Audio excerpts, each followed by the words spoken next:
성경 말씀 찾아 읽겠습니다. 요한복음 5장 22절 23절입니다. 신약 성경 요한복음 5장 22절과 23절 내용입니다.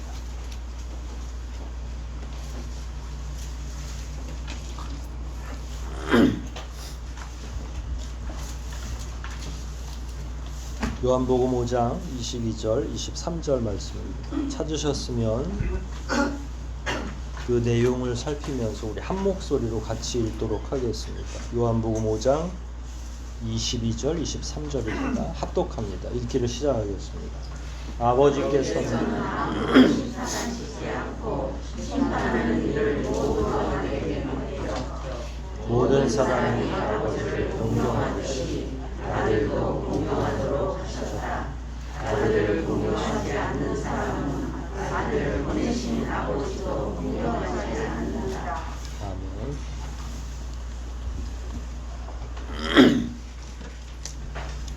오늘은 사도신경 12번째 시간입니다. 저리로서 산 자와 죽은 자를 심판하러 오시리라. 그리스도의 재림과 심판에 대해서 오늘 공부를 해보도록 하겠습니다.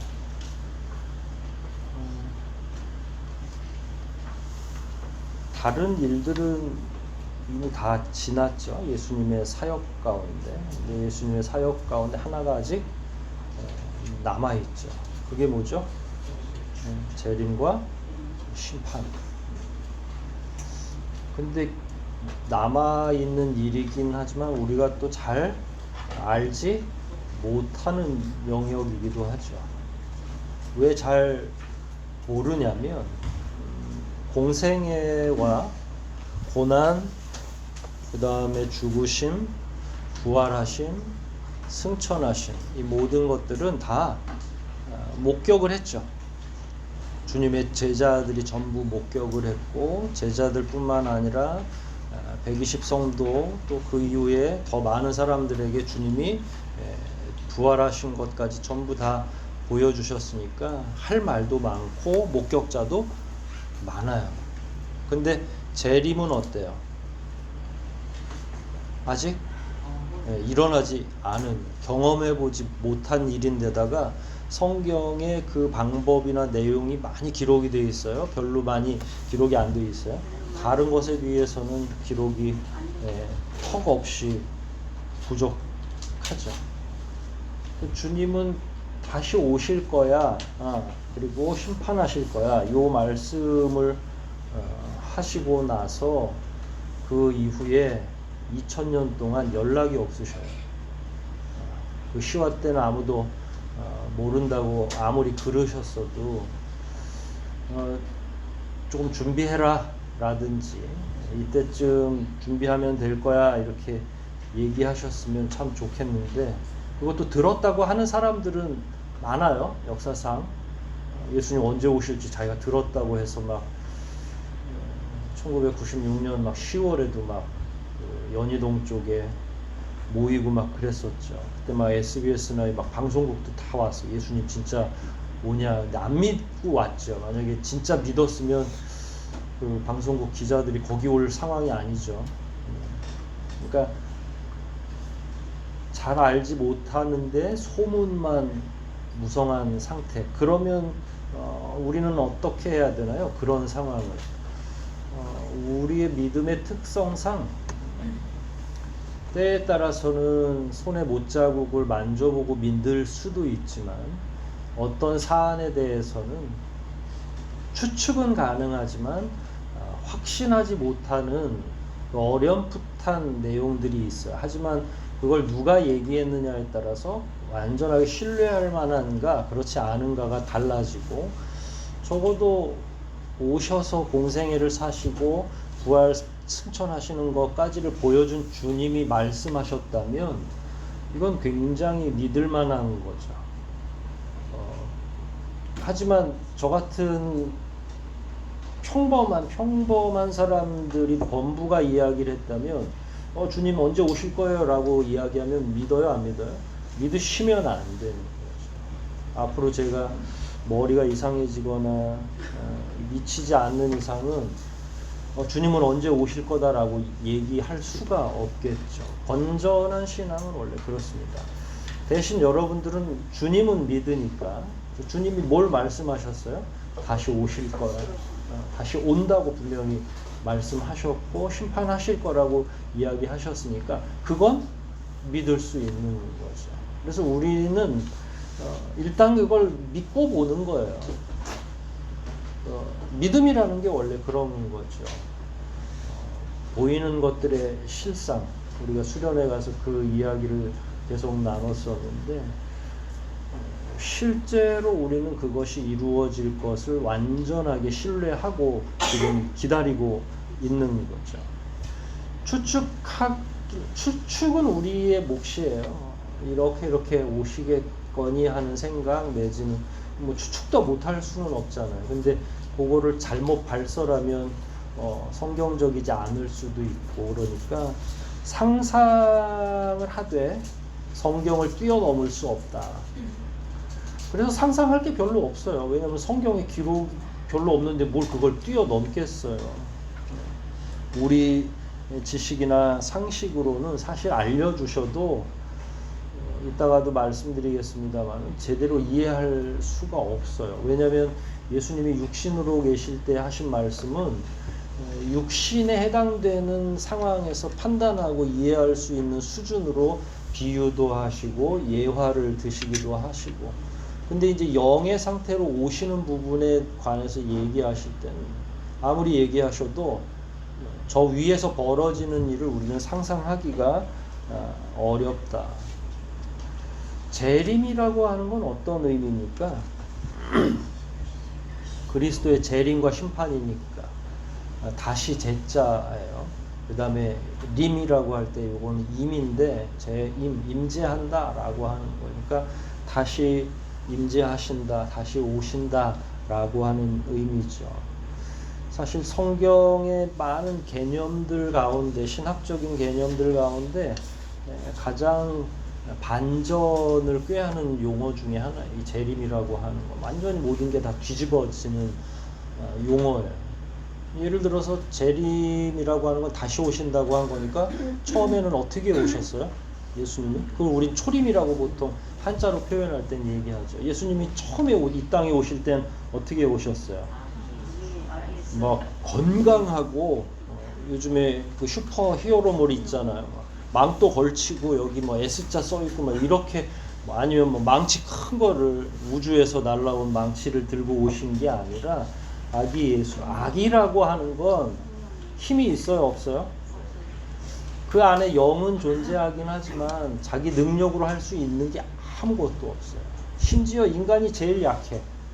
염소 새끼든 소 새끼든 새끼로 낳아지면 한두 시간 안에 막 자기들이 걸어 다니고 막 젖 빨고 다 하더라고. 근데 인간은 어때? 아기는 안 먹이면 젖 물려주지 않으면 굶어 죽는 거예요. 지가 할 수 있는 일을 언제 기어요? 수개월이 지나야 그제서야 간신히 기고. 그러니까 예수님이 오시긴 오셨는데 이분을 당장 써먹을 수가 없을 정도로 연약한 모습으로 오신 거 하찮아 보이죠. 그리고 사람들은 자기 만족하는 사람들이 있겠죠. 거울을 보면서 나는 너무 멋지고 예뻐 그러지만 실제로 보잘것 없어요. 인생들은. 네. 그런데 그 사람의 모습으로 오셨다는 게 왜냐면 이게 이제 사람의 모습은 뭐하고 대조되냐면 신하고 대조되는 거니까 신으로 계시던 분하고 인간은 능력 자체가 비교할 수가 없잖아요. 그러니까 사람으로 왔다는 건 잘생기고 못생기고의 그 문제가 아니라 그 능력의 비교치상 도저히 있을 수 없는 변화를 그런 상태로 오신 거예요. 근데 재림은 비록 우리가 상상을 하긴 하지만 이제 어떤 모습으로 오세요? 또 애기로 오시는 건 아니잖아요. 오늘 본문을 보면 심판하는 분으로 오시는 거잖아요. 그러면은 이렇게 뭐 쫄아서 오시는 게 아니라 굉장히 당당한 모습으로 오실 거잖아요. 심판자로 오시는 거잖아요. 하나님의 한 분으로 오시는 거예요. 인간으로 오시는 게 아니라 절대적인 분으로. 그러니까 아까 처음에 굉장한 반전이 담긴 용어라고 말씀을 드렸잖아요. 성경적 개념에서 이보다 더 반전이 있는 용어는 없는 거예요. 그러니까 재림이라고 하는 건 통쾌한 복수극의 마지막 장 같은 거예요. 그래서 드라마에서 나오는 반전들 있잖아요. 그건 다 이 성경적 이야기 구조에서 온 것이라고 저는 생각을 해요. 이 정도로 반전이 없죠. 예를 들어서 드라마에서 좀 약간 모자라 보이는 사람이 신입사원으로 왔어. 나중에 이 사람이 누구 아들일 것 같아? 그런 거예요, 구조가. 그러니까 이건 보통 반전이 아니지. 그러면 회장 안에서 막 그 구박도 하고 또 일 못한다고 막 야단도 하고 좀 모자란 상사들 같은 경우는 비인격적으로 대하기도 하고 주님이 이 땅에 오셔서 당한 게 다 드라마에 나온 거예요. 그러니까 드라마가 뭘 본 거예요? 성경을 그대로 촬영한 거예요. 성경보다 더 오래된 내용의 이야기는 없으니까. 얼마나 반전이에요? 가장 위대한 등장을 예수님이 하시는 거예요. 사실 그게 승천 때부터 하늘에 올라가실 때부터 조짐은 있었죠. 잘 모르던 사람들도 이거 뭐지? 라고 했을 거예요.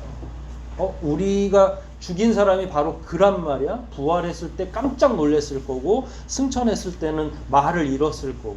근데 이분이 다시 온다 그러면 참 볼만하겠죠. 이 반전이라고 하는 게. 성경은 우리랑 약간 생각이 달라요. 성경의 내용은. 성경은 방법, 예수님이 재림을 어떤 방법으로 하실 거냐, 언제 몇 단계로 재림을 하실 거냐, 과정. 방법과 과정에는 성경은 전혀 관심이 없어요. 왜냐면 그건 하나님만이 하는 방식이고, 그거 뭐 안다고 어떻게 되겠어요? 그거 알면 어디 마중 나가시려고? 불가능하잖아요. 우리가 상상하는 것 이상으로, 우리가 알려줘도 잘 모르는 상황이고, 그 대신에 딱 하나, 그냥 이 일은 있을 거야. 이 사건은 반드시 있을 거야. 그분은 반드시 오실 거야. 그분은 반드시 심판하실 거야. 그렇게만 이야기하는 거예요. 그러니까 우리는 다른 거에 관심을 가질 필요가 없는데 우리는 주로 또 뭐에 관심이 있어요? 주로 방법에, 말하지 않은 것에. 그래서 어떻게 오신다는 거지? 계속 고민하고, 그래서 또 목사들도 그걸 기도하고 자기가 터득을 했다는 거. 아니, 안 알려준 걸 어떻게 터득을 해? 난 그분들 능력이 참 주님보다 더 대단한 것 같아. 알려주시질 않았는데. 그러니까 과정이나 방법, 시와 때 이런 거는 관심을 가질 필요는 없고요. 우리 믿는 자들은 그냥 딱 하나, 기정사실이다. 뭐라고요? 주님의 재림은 기정사실이다. 반드시 있을 것이다. 그거 외에 뭘 더 요구하세요? 우리에게. 자꾸 쓸데없는 거를 설명하려면, 그래서 저도 가끔 이런 본문을 잘 설교를 안 해요. 왜냐면 한 번씩 몇 년에 한 번 하면 됐지, 이걸 자꾸 뭘 얘기를 해봐야 이상한 상상을 하다가 자꾸 무리수를 두게 되는 거예요.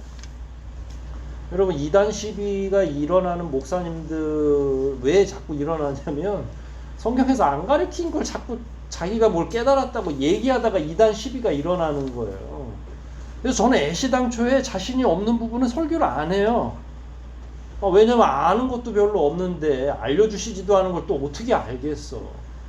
예전에는 그런 걸 자꾸 하면 신령한 목회자라고 생각을 하시기 때문에 그랬나 본데 절대로 그렇지 않아요. 신령한 게 아니라 무리수를 두고 결국은 하나님이 말씀하지 않으신 걸 말해야 되는 이 압박을 느끼는 거예요. 왜냐하면 자꾸 자극을 줘야 되죠. 더 재밌게 하고 더 뭔가 나만 쫓게 하려면 나만 알고 있는 거를 얘기해야 되는, 나만 어떻게 알겠어. 불가능한. 말씀을 안 해주신다니까. 차라리 그냥 저처럼 모르면 모른다고 얘기를 해야 돼요. 그런데 더군다나 육으로 오셔요? 영으로 오셔요? 육으로 오시는 게 아니라 영으로 오시잖아요. 신으로 오시잖아요. 그래서 이분이 뭔가 내가 사실은 그 재림할 때 요렇게 할 거야. 여러분, 부활도 원래 인간 개념이 아니었기 때문에 주님이 계속 제자들에게 부활에 대해서 넌지시 얘기하잖아요. 암시를 하시거든요. 그 3일에 관한 것과 다시 살아나실 것에 대해서. 근데 제자들이 알아들어요, 못 알아들어요? 왜 못 알아듣냐면 인간의 상식으로 알 수 있는, 상시적으로 일어날 수 있는 일이 아니기 때문에 얘기를 해도 모른다는 거예요. 주님이 얘기를 안 한 게 아니라.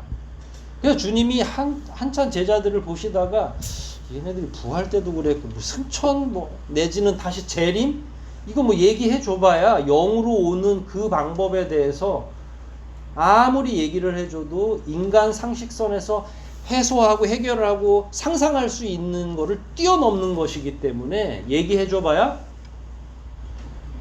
여러분은 무시해서가 아니라 영의 일을 우리가 어떻게 알겠어요. 완벽하게 이해를 할 수가 없는 거죠. 우리는 그런 상상을 하죠. 예수님 그냥 상상을 한번 해보세요. 어떻게 오실 것 같아요? 일단 하나님의 나라는 완전하니까 순 황금길이 길이 황금이 되잖아요. 그럼 막 뭔가 치렁치렁 달고 오시겠죠. 옷은 어떤 복장이겠어요? 약간 이렇게 끌리듯이, 그 다음에 시스루라고 그러죠. 보일락 말락하고, 그 다음에 수염은 있을까 없을까요? 있어야죠. 그래도 신령하신 분이. 우리의 상상이 고작 그 정도라는 거예요. 근데 그렇게 안 오시잖아요. 모르잖아요. 영으로 오시는데 뭘 치렁치렁 달고 오시겠어요. 이 세상에서의 제일 비싼 것만 생각하니까 뭐 다이아몬드 반지를 끼시겠어요? 그러니까 우리가 하는 상상의 수준이라는 게 고작 그 정도밖에 안 되니까 하나님께서 아무리 성경에 뭐라고 설명해 줘도, 그래서 그냥 성경은 재림할 거다. 그러니 우리는 믿을 거는 다른 게 아니라 다른 상상이 필요한 게 아니라 우리가 상상하는 건 어리석은 상상에 불구하고 더군다나 대부분 다 각자 자기중심적 상상이에요. 여러분 자기중심적 상상을 하게 되면 어떻게 되는 줄 아세요? 성경에 이미 그 예가 나왔는데 유대인처럼 되는 거예요. 유대인들은 메시아가 온다고 했을 때 어떻게 온다고 생각한 거예요? 다윗 왕의 회복이라고 생각을 한 거예요. 그러면은 이렇게 완전히 그 쪼그라들어 있는 어린 아기가 온다고 생각한 거예요? 백마 타고 왕이 온다고 생각한 거예요? 유대인들은 후자라고 생각한 거예요. 다윗 왕조의 회복뿐만 아니라 로마군을 완전히 물리치고, 거기 그 군대 물리치려면 보통 장수로는 안 되잖아요. 그 당시에 로마가 전 세계를 지배하고 있었으니까 그 서구적 세계관에 의해서 본다 그러면 인도 정도까지 다 장악을 하면 그거 다 장악한 거예요. 전 세계를. 그 사람들한테 한국 땅은 뭐 그렇게 중요하지 않으니까 자기네 세계관에서는 전 세계를 장악했는데 그 전 세계를 장악한 로마군을 무찌르려면 얼마나 대단한 장수가 와야 돼요. 그러니까 그 상상 때문에 아기 예수가 왔을 때는 정작 진짜 메시아가 왔을 때는 그를 메시아로 받아들여야 안 받아들여요? 안 받아들이죠. 왜냐하면 상상이 너무 지나쳐 있기 때문에 자기들 중심으로 개인적이거나 민족적인 상상이 메시아를 메시아로 받아들이지 못하는 거예요. 우리가 만일 동일한 내용인데 아기 예수님을 못 알아본 유대인들처럼 지금 재림 예수에 대한 이해가 잘못된, 그래서 상상할 필요가 없어요. 그냥 오신다는 거예요. 그리고 오셨다 그러면 예전에는 몰래 오셨지만 재림 때는 다 알게 오신다고 제가 몇 번이나 얘기했잖아요. 그러면 그때는 못 알아볼 사람이 없을 거잖아요. 그러니까 염려하시지 마세요. 혹시 주님을 내가 못 알아보는 건 아닐까? 이게 아니라 만천하에 다, 왜냐하면 산자와 죽은 자를 심판하러 오시는데 뭐 뒷구멍으로 오시는 것도 아니고 저기 변두리에서 오실 것도 아니니까. 그래서 굳이 막 상상할 필요도 없고. 근데 왜 다시 오신다는 거예요? 또 뭐 대단한 질문도 아닌데 왜 깜짝 놀라시고 그랬어요? 왜 다시 오시는 거죠? 산자와 죽은 자를 심판하시려고. 그러니까 심판이 목적이에요. 근데 이 심판이 너무 무시무시한 용어잖아요. 조금 순화시키면 재판이라고 할 수 있어요. 뭐 하러 오신다고요? 재판하러. 아직 재판이 다 끝난 게 아니죠. 여러분 처음에 오셨을 때 선포한 내용은 구원에 대한 선포예요. 회개하라, 천국이 가까워왔느니라. 그런데 그때 예수님이 직접, 메시아가 직접 말씀하셔도 사실은 믿는 자가 그렇게 많지 않았죠. 그러니까 그 이후에 사실 예수 그리스도가 이 땅에 오면 모든 사람이 다 믿고 다 해결되는 게 아니라 여전히 복음의 선포는 시작이 되고 교회의 확장은 시작이 됐지만 그럼에도 불구하고 여전히 구원 못 받고 악한 자들도 있고 구원 받은 자들도 있는 거죠. 그러니까 그런 면에서 예수님이 아직 하실 일이 여전히 남아있는 거예요. 근데 심판은 왜 하냐? 산자와 죽은 자를 왜 또 심판을 하냐? 여러분 재판에도 몇 심까지 갑니까? 상고까지 가려면 3심이라고 보통 이야기를 해요. 지방에서, 고등법원에서, 대법원에서. 여러분과 제가 죽은 이후에 바로 천국에 올라가기는 해요. 그러나 마지막 3심이 끝난 건 아니에요. 산자와 죽은 자를 심판하러 오신다고 하셨으니까 하나님의 법칙상 그때서야 완전한 의로움을 칭하게 되는 거예요. 그러니까 예수 그리스도로 말미암아 구원을 얻고 의롭다 칭한 건 맞지만 심판의 과정은 아직 거치지 않은 거죠. 성경의 개념을 놓고 보면 그렇다는 거예요. 한번 찾아볼게요. 요한계시록 20장, 성경 다 가져오셨죠? 요한계시록 20장 12절 13절.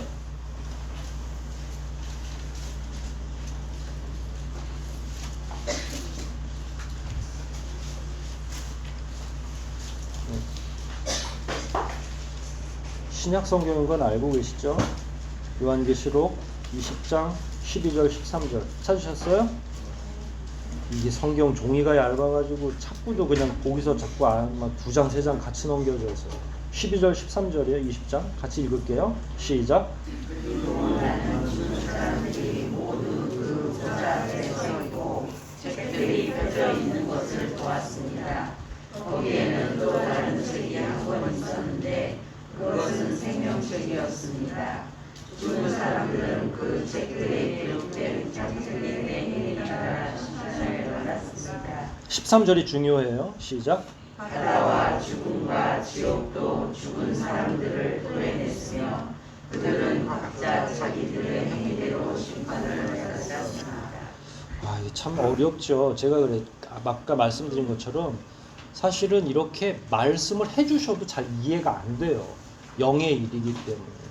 근데 아무튼 추측해보면, 요 본문을 상대로 추측을 해보면 예수님이 언젠가 재림을 하실 거예요. 그 날짜를 기준으로 해서 살아있든 죽어있든 다 심판, 마지막 3심을 받게 된다는 건데, 죽은 자들, 그러니까 우리가 지금 이 사도신경 할 때 저리로서는 거기로부터라는 말이에요. 중요하지 않아요. 그러니까 그곳으로부터, 하나님의 나라로부터 오셔가지고 산자와 죽은 자를 심판하실 것이다 라고 하셨잖아요. 그러니까 그러면 산자는 뭐며 죽은 자는 뭐냐, 개념이 여러 가지가 있죠. 산자는 진짜 육신적인 생명이 있는 자를 의미하기도 하고, 영적으로 보면 예수를 믿는 살아있는 영을 산자라고 할 수도 있어요. 죽은 자는 둘 다 똑같아요. 이미 죽어있는 자와 영 자체가 죽어있는 영을 의미하기도 하죠. 그런데 13절에 의하면 바다와 죽음과 지옥도 죽은 사람을 토해냈다고 그랬어요.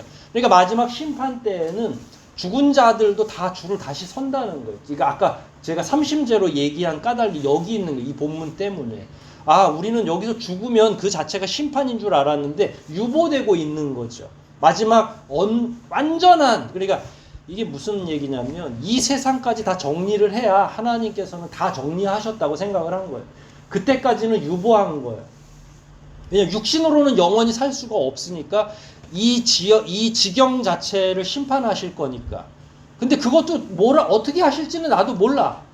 지구를 멸망하게 하실 것인지 어떻게 하실 것인지는 나도 모르겠으나, 그런 면에서 아무튼 재림의 때에는 천지가 다 진동하게 되고 완전하게 심판 안으로 들어가는데, 그때 비로소 심판이 완성되는 거예요.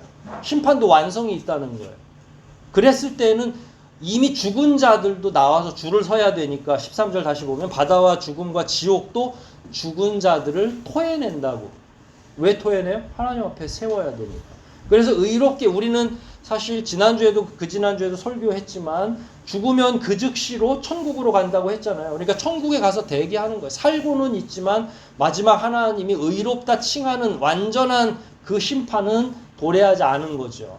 그래서 산자도 심판을 받는다고 한 게, 그 당시 재림을 기준으로 살아있던, 이렇게 호흡하고 있는 살아있던 그 의미도 있고, 이미 죽었지만 산영이었던, 산영으로 죽은 자들, 믿음을 가지고 죽은 자들도 마지막 심판 때, 근데 심판은 무시무시하죠, 우리 입장에서. 그래서 재판이라고 표현해도 된다고 얘기를 했잖아요. 그러니까 그 재판의 최종 판결을 받게 될 것이다. 모르겠어요. 제가 알고 있는 건 다 설명드렸는데 잘 알고 계시나, 지금 알고 넘어가는 건지 모르고 넘어가는 건지 모르겠는데, 뭐 기회 있으면 또 언젠가 또 하겠죠. 죽은 자들은 사실은 완전한 심판을 받지 않고 간 거예요. 천국에 가 있든지. 왜냐하면 그러고 나서 영원히 거기서 머물게 될 건지 어떻게 될 건지. 근데 옮겨 탈 수는 없죠. 그래서 지옥에 간 자와 하나님의 나라에 간 자가 다른 거예요. 근데 그들에게는 마지막 언도가 내려지지 않은 최종 결심을 하지 않은 상태이기 때문에 산자와 죽은 자를 동시에 마지막 때에는 심판하실 거예요. 근데 이것도 정확한지는 모르겠어. 여기까지는 성경적 내용으로 우리가 유추할 수 있는 거예요. 정 알고 싶으면 어떻게 한다고요? 네, 바로 가시면 돼요. 근데 아무튼 믿는 자와 믿지 않는 자들을 동시에 심판하실 거고요. 근데 제일 두려운 건 2번이나 12절의 말미에도 그렇게 기록되어 있고 13절 마지막에도 똑같이 기록되어 있죠. 생명책이 있는데 죽은 사람들은 다 뭐에 따라서 심판을 해요? 자기 행위에 따라서. 근데 이거는 그냥 행위만 의미하는 건 아니죠. 의로운 행위여야 돼요. 근데 의로운 행위라고 하는 건 의롭다라는 건 믿음이 동반됐다라는 거예요. 그러니까 야고보가 얘기한 것도 맞고 바울이 이야기하는 믿음론도 맞는 거죠. 의로움 다음에는 뭐가 수반돼야 돼요? 아, 나는 예수 믿어. 그리고 예수님 때문에 구원 받았어 라고 하고 아무 일도 안 하고 오히려 악한 세상의 시류에 맞춰서 살면 그건 믿은 게 아니죠. 그건 말뿐인 믿음인 거죠. 그렇게 믿는다고 확신했으면 그 다음에 야고보 장로가 뭐라고 그랬어요? 열심히 살라고, 행동하며 살라고, 양심 있는 신앙인으로 살라고. 그걸 가지고 하나님이 있는 그대로 판단하신 거죠. 아까 말씀드린 것처럼 심판은 일종의 재림이에요. 재판이에요. 그래서 우리가 천국에 갔어도 예수 믿어도 그 마지막 삼심 때 완전하게 의롭다는 선언을 받아야 하는 거죠. 근데 이 재판이라는 게 아주 오묘해서 죄가 있는 사람은 재판관 앞에 갈 때 굉장히 두렵죠.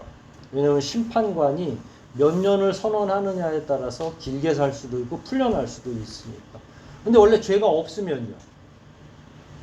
여러분 인간적 사법 시스템을 생각하시면 안 돼요. 인간적 사법 시스템 안에서는 간혹 오류된 판단을 통해서 죄가 없는데도 불구하고 억울하게 감옥을 살기도 하잖아요. 근데 하나님의 판단은 우리의 행위 하나하나를 정확하게 판단하고 생명책이 있고 기념책이 있으니까 그거에 따라 판단하니까 오류가 날 수가 없죠. 그래서 우리는 자신 있게 가는 거예요. 예수 믿고 우리의 행위가 비록 연약하고 부족한 면은 있지만 예수 믿는다고 하는 그 확신으로 가는 거니까 예수가 대신 우리를 가려주는 것이니까 우리는 전혀 부담될 일이 아니에요. 삼심을 기다리는 입장에서. 왜냐하면 하나님이 어그러진 재판관이 아니시기 때문에. 예수 그리스도가 심판하실 때 예수님을 믿는다고 살아왔는데 당신을 믿는 자를 홀대하거나 잘못 판단하실 일은 0.00001%도 없는 거라고. 완전한 순도 100%의 판단 능력이 주님에겐 있는 거죠. 그러니까 우리는 그 심판대에 갈 때 부담이 될 게 하나도 없죠. 그래서 계시록 마지막에 주 예수여 어서 오시옵소서라고 얘기를 한 거예요. 그때 오시는 주는 당연히 재림의 주님이시거든요. 재림의 주님은 심판의 주님이기 때문에 믿는 자들은 언제 심판이 돼도 마지막 재판을 언제 받아도 당당한 거예요. 그런데 사는 게 너무 힘드니까 빨리 올수록 좋은 거죠. 그러니까 어서 오시라고 하는 거예요. 그런데 악한 자들은 어서 심판, 어서 재판이 벌어지면 어떻게 돼요? 하루라도 늦게 재판받기를 원하는 거죠. 얼마나 예수님이 오시는 게 두렵겠어요. 아까 말했잖아요. 반전의 용어라고. 그동안에 홀대하고 하나님과 원수로 살았던 사람들에게는 안 왔으면 좋겠는 날이 언제예요? 이 마지막 날이거든요. 하나님의 심판의 날. 여러분 믿는 자들은 이 저리로서 산 자와 죽은 자를 심판하러 오시리라 라고 하는 이 말씀을 어떤 의미로 받아들여야 되는지가 이제 남아있는 거예요. 이걸 어떻게 우리 신앙 안에서 잘 이해하고 이게 우리에게 필요하니까 신앙 고백으로 넣어놨을 거잖아요. 여러분 제일 중요한 건 심판에 유보된 상황이라는 거예요. 그러니까 아직 심판이 시작이 안 된 게 너무나 다행이에요. 왜 다행이냐면 우리가 이웃전도주일도 하고 가족을 구원하려고 하는데 심판이 막 제깍제깍 되면 어떻게 돼요? 우리가 가장 사랑하는 사람들을 잃을 수가 있겠죠. 천하보다 귀한 영혼을 구원하기 위한 시간적인 여유를 이 재림이 늦춰지는 걸로. 그래서 사람들은 혹자들은 그렇게 아니 2000년이나 지났는데 안 오시는 거 아니야? 뭐 생각하지만 그 2000년 동안 의당 우리는 뭘 했어야 되냐면 사랑하는 사람 구원하는 일이에요. 지금도 우리 가장 중요하게 남아있는 마지막 과업이 그거죠. 여러분의 사랑하는 사람들이 아직 믿음 안으로 확실하게 들어와 있지 않은데 재림이 빨리 됐으면 좋겠어요? 천천히 됐으면 좋겠어요?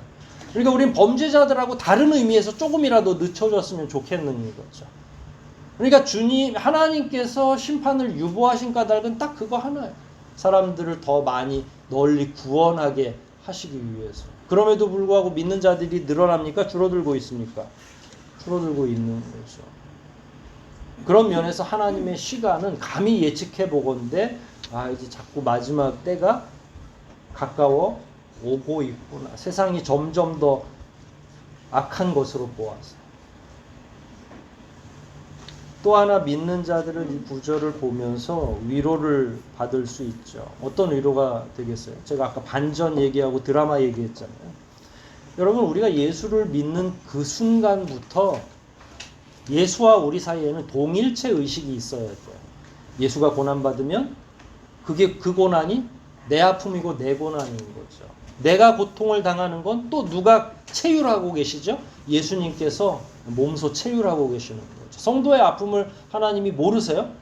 아이고 니들은 니들이고 나는 모른다 이게 아니라 정말로 성도들이 당하는 어려움과 고난, 이 모든 고통을 누가 다 알고 계십니까? 이 땅에 오셨던 예수님, 삼위일체 하나님이 하나도 빠짐없이 다 알고 계시는 거예요. 그럴 때 재림이라고 하는 건 아까 말한 것처럼 죄인에게는 두려운 시간이지만 의인에게는 기다려지는 시간. 완전한 반전을. 그동안 우리가 힘들게 살아왔던 모든 인생이 보상받는 시간이 언제예요? 이게 재림의 심판의 시간이에요.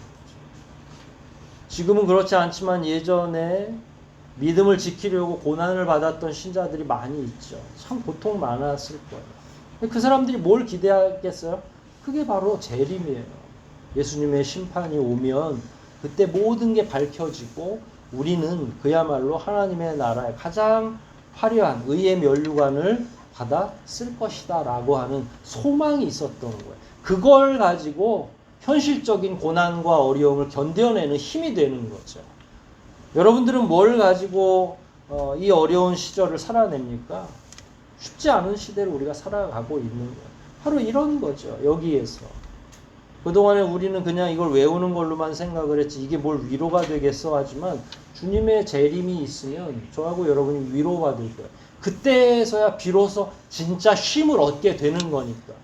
주님이 그렇게 말씀하겠죠. 수고했다.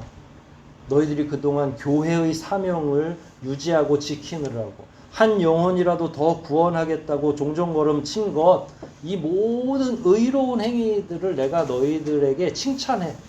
그러니까 이제부터는 뭐만 남은 거야? 영원히 휴식할 수 있는, 안식할 수 있는 시간만이 남아있는 거죠. 그러니까 저리로서 산자와 죽은 자를 심판으로 오신다는 건 우리에게 있어서는 굉장한 희망의 메시지인 거예요. 지금 너무 고난을 당하고 있는데 타양간 그분이 다시 돌아오겠다는 거예요. 자기 관리하에 있는 모든 성도들을 하나도 아낌없이 다 구원해주고 그 인내의 열매를 칭찬해 주시기 위해서 타국에 갔던 주인이 오신다는 거예요.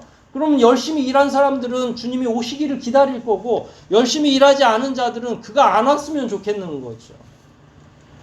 그래서 우리는 간절한 소망을 가지고 희망 가운데 예수 그리스도의 재림을 기다리고 있는 거죠. 그게 위로라는 거예요. 여러분 이 시대를 봐도 똑같죠. 당장은 악한 자들이 득세하는 것처럼 보입니다. 선한 자들, 믿음이 있는 자들을 그들이 괴롭히거나 우리는 세상적인 수단을 못 쓰니까 굉장히 정직하게 하려고 하다 보니까 세상적 방식으로는 돈도 못 벌어요. 그래서 경제적인 약자고 여러 면에서 여러분 이 자본주의 시대에는요 돈 없으면 다 약자예요. 모든 면에서 다 약자가 되더라고요. 근데 돈이 필요 없는 세상을 주님이 반드시 열어주실 거잖아요. 그 기점이 언제냐면 예수님의 재림 때 완전한 세상이 오는 거죠. 하나님께서 반드시 저와 여러분이 당하고 있는 여러 가지 어려움들, 마음속에 고통된 문제들 다 회복시켜 줄 거예요. 여러분, 이 이치는요, 세상 사람들도 알아요. 고생과 수고가 언제 끝난다고 생각해요? 세상 사람들도. 죽으면 끝난다고 생각하잖아요. 주님께서 우리가 그런 방식으로 포기하는 죽음이 아니라 살아있든 죽어있든 반드시 우리를 희망 가운데, 소망 가운데 구원해 주실 거고 다시 하늘로 올리실 거고, 따라서 우리는 그걸 인내로 기다릴 필요가 있는 거죠. 우리에게 심판의 시간은 오히려 어그러져 있는 걸 다시 바로잡는 시간이 될 거예요. 그동안 훼손되어 있는 우리의 인격과 믿느라고 힘들었던 모든 것들을 하나님이 보상하는 시간이 될 거라는 거예요. 그래서 그 시간은 우리에겐 두려운 게 아니라 오히려 기대되고 기다려지는 시간이 아니겠는가. 그게 재림신앙이라고 하는 거예요. 그 믿음을 어떻게 유지하고 어떻게 기대하며 살아갈 것인지는 이제는 우리에게 달려있는 거죠. 그 믿음을 우리에게 확실하게 심겨주고 가셨으니까 그 믿음을 간직하고 심겨진 대로 열매를 맺는 건 우리 복 아니겠어요? 주님이 비록 작은 부분만 알려주신 것처럼 보여지지만 이건 확실하게 하실 일이므로 앞으로 우리가 이 믿음을 어떻게 유지하고 자기 삶의 현장에서 어떻게 이것을 극대화시킬 것이냐는 각자에게 달려있는 문제라는 거예요. 모쪼록 여러분들 앞에 직면되어 있는 고난만 바라보지 마시고 그 고난 끝에 반드시 모든 것을 바로잡아 주시는 하나님의 귀한 은혜, 예수 그리스도의 재림이 있다는 사실을 기억하시면서 오늘 하루도, 이번 한 주도, 그리고 주님이 오시는 마지막 시간까지도 의롭게 살아내시기를 주의 이름으로 축복합니다. 우리 말씀들 생각하면서 한번 기도하시겠습니다. 우리가 비록 온전한 지식은 아니지만 주님이 주신 말씀 가운데서 예측한 내용을 가지고 주님의 재림에 대해서, 심판에 대해서 잠깐 공부를 했는데, 이 내용이 우리에게 어떻게 해야 은혜가 되고 회복을 기대하는 마음이 우리 가운데 심겨질지 다시 한번 묵상하면서 심판이 위로가 되게 해달라고, 심판이 어그러져 있던 모든 것들을 바로잡아주는 좋은 계기가 되게 해달라고, 심판이 우리에게 있어서는 완전한 미래가 되게 해달라고 이 시간 통성으로 함께 기도하시겠습니다.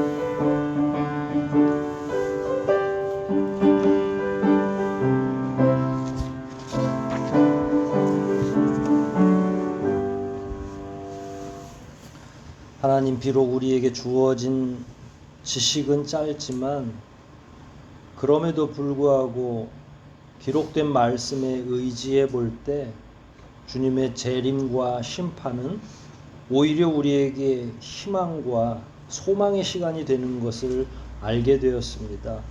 하나님, 우리의 믿음이 현재의 고난과 억울함에 좌초되지 않도록 예수 그리스도의 재림의 소망을 두게 도와주시옵소서.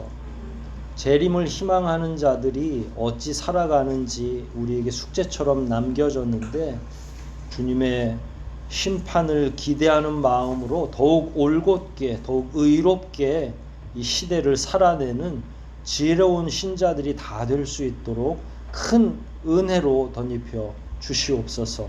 우리 앞에 직면되어 있는 여러 가지 고민되는 일들, 우리가 마땅히 해결해야 되는 어려운 문제들 다 믿음으로 이해하고 받아들이고 해결해낼 수 있도록 재림주이신 예수께서 우리에게 살아있는 소망으로 작용하여 주시기를 원하오며 우리를 구원하신 예수님의 이름으로 기도하옵나이다. 아멘.